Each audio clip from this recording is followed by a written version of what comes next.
कुसुम ही खूप सुंदर मुलगी होती. तिच्या बाबांनी तिचे लग्न मोठ्या घराण्यात लावून दिले होते. तिचा नवरा केदार हा शेतकरी होता. ती लग्न झाल्यावर तिच्या सासरी खूप खुश होती. तिचे सासरे हे तिच्यावर बाबांसारखी माया लावत होते. परंतु तिची सासू हिराबाई यांना आवडत नसायचे. तिची सासू हिराबाई यांना नातू पाहिजे होता. त्यामुळे कुसुमची सासू तिला सारखं टोचून बोलायची. कुसुमला दिवस गेले होते. तिला आता बाळ होणार होतं. परंतु तिची सासू तिच्याकडून वंशाचा दिवा मागत होती.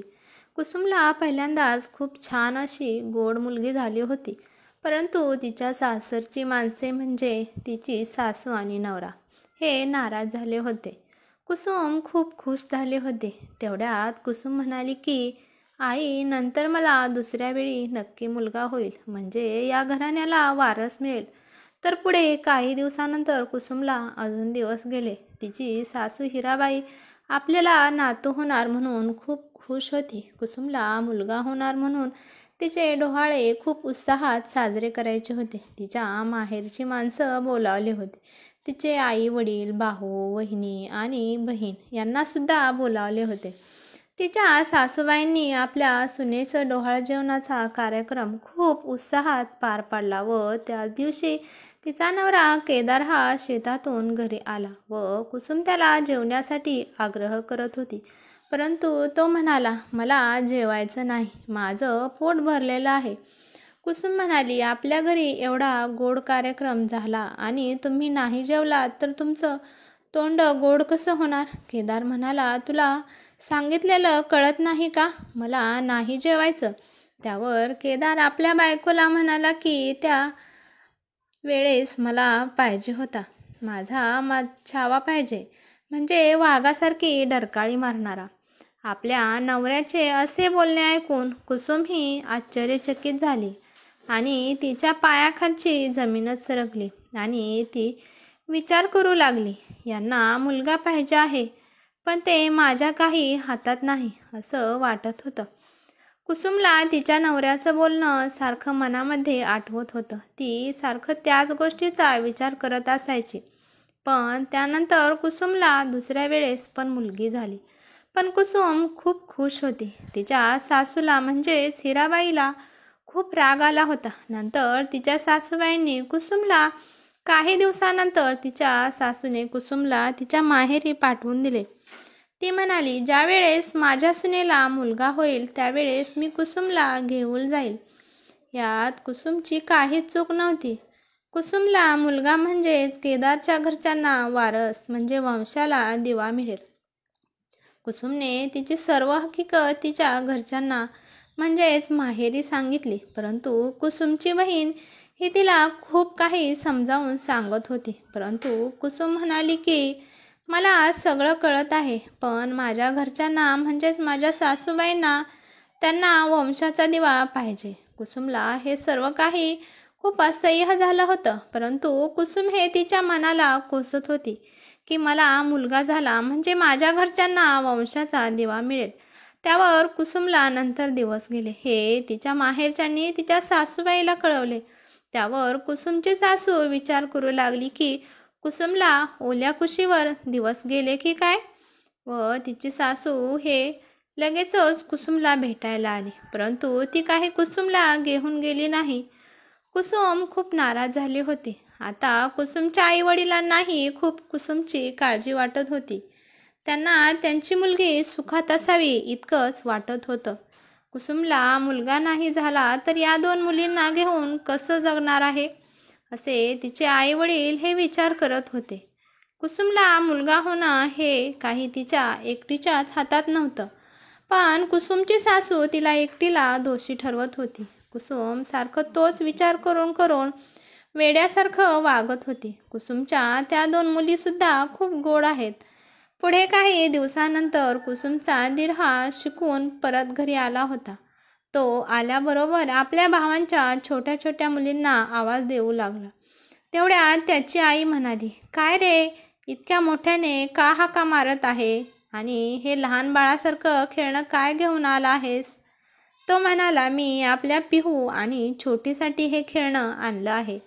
तेवढ्यात त्याची आई पुढे म्हणाली, आणि आता इथे राहत नाहीत. राहुल म्हणाला, राहत नाही म्हणजे काय? त्याने लगेच त्याच्या बाबांना विचारले की वहिनी कुठे गेल्या आहेत. तर बाबांनी त्याला सांगितले की तुझ्या आईने तुझ्या वहिनीला आणि त्या 2 मुलींना घरातून बाहेर हाकलून दिलं आहे. त्याच्या बाबांचे असे बोलणे ऐकून राहुल म्हणाला की मला या घरात राहायचे नाही. ज्या घरात स्त्रीचे महत्त्व कळत नाही तिथे मला राहायचं नाही. मला तुला आई म्हणायची लाज वाटते आता. एवढं बोलून तो तिथून निघून गेला व कुसुमच्या माहेरी गेल्यावर तिथे कुसुम वहिनी कुठे आहात तुम्ही असा आवाज देऊ लागला. राहुल म्हणाला की मला बाबांनी सर्व काही सांगितले आहे. आता तुम्ही काहीच बोलायची गरज नाही. तेव्हा राहुल म्हणाला की चला आपण आपल्या घरी जाऊ. त्यावर कुसुम म्हणाली की मी नाही येऊ शकत. तुम्हाला तुमच्या आईला नातू हवा आहे. त्यावर राहुल म्हणाला की वहिनी या सर्व काही अंधश्रद्धा आहेत. माझा त्याच्यावर काही विश्वास नाही. राहुल म्हणाला की वहिनी तुमच्या एकटीचा दोष नाही म्हणून आईने तुम्हाला एकटीलाच कसं काय घराबाहेर काढलं. तिने दादाला सुद्धा घराबाहेर काढायला हवं होतं. त्यावर कुसुम म्हणाली की भाऊजी तुम्ही असं काय बोलत आहे. राहुल म्हणाला की वहिनी तुम्ही सगळ्यांच्याच मनाचा विचार करत आहात परंतु तुमचा कोणीच विचार करत नाही. राहुल हा त्याला छोट्या मुलींना घेऊन गप्पा मारत होता आणि त्यांनी आणलेल्या वस्तू त्यांना देत होता. तर पिऊ आणि छोटी काकाला पाहून खूप खुश झाल्या होत्या परंतु कुसुमच्या मनातील ते विचारांचं वादळ काही केल्यानं थांबत नव्हतं. कुसुमला राहुल म्हणाला वहिनी तुम्ही आईच्या बोलण्याकडे लक्ष नका देऊ. तुम्ही आपल्या घरी चला. तेवढ्यात कुसुम म्हणाली की तुमच्या आईचे आणि तुमच्या दादांचे विचार सारखेच आहेत. दादा असं वागत आहे ह्या गोष्टीचे राहुलला खूप आश्चर्य वाटले. कुसुम म्हणाली भाऊजी तुमचं म्हणणं मला पटत आहे परंतु सून म्हणून माझी काही जबाबदारी कर्तव्य आहे ते मला पार पाडायचे आहे.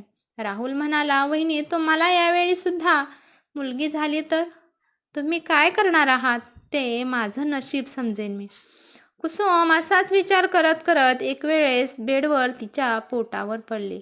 तसे तिला लगेच दवाखान्यात नेलं परंतु ते बाळ कुसुमचं वाचलं नाही आणि तो मुलगाच होता. परंतु कुसुमची मैत्रीण तिथं जवळच होती. मोनाली तिने तिच्या नवऱ्याला तिची सर्व काही परिस्थिती सांगितली व तो एका छोट्याशा बाळाला घेऊन आला. कुसुमचा नाईलाज होता परंतु तिला ते केल्याशिवाय दुसरा कोणताच मार्ग दिसत नव्हता. तिच्या सासूबाईंना वंशाचा नातू हा हवा होता. तेवढ्यात तिची सासूबाई तिथे दवाखान्यात आल्या व कुसुमला म्हणाल्या की चल आता आपल्या घरी जाऊ आपण. तेवढ्यात कुसुम म्हणाली की आई मुलगाच आहे का हे बघून घ्या तुम्ही. तेवढ्यात हिराबाई म्हणाल्या की गोरा असला काय आणि काळा असला काय आहे तर वंशाचा दिवाच ना. तर अशा परिस्थितीत कुसुमची सासू तिला घरी घेऊन गेली. तर केदारच्या घरच्यांना आता वंशाचा दिवा मिळाला होता. पण बाईला हे पुरुषाकडून मिळालेले वरदान असते. आपल्या सासूबाईंना मुलगा पाहिजे म्हणून ती आपल्या जीवाचं रान करत होती पण दिव्यापेक्षा पंती ही जास्त उजेड देत असते. म्हणजे पंती ही 2 घरी तिचा प्रकाश पाडत असते. आपल्या घरातील पंती ही सदैव तेवत राहिली पाहिजे. परंतु कुसुमच्या सासूबाईंना माहीत नव्हतं की हे बाळ कुसुमचंच आहे. आपल्या देशात अजूनही अशा काही सासवा आहेत त्या आपल्या सुनेचा छळ करतात परंतु आता ह्या रूढी मोडल्या पाहिजेत. सासूबाईंना कुसुमवर विश्वास ठेवला की हा कुसुमचाच मुलगा आहे परंतु कुसुम मनातल्या मनात म्हणाली की यांना दुसऱ्याचं उचलून आणलेलं मूल चालतं पण स्वतःच्या मुली चालत नाहीत.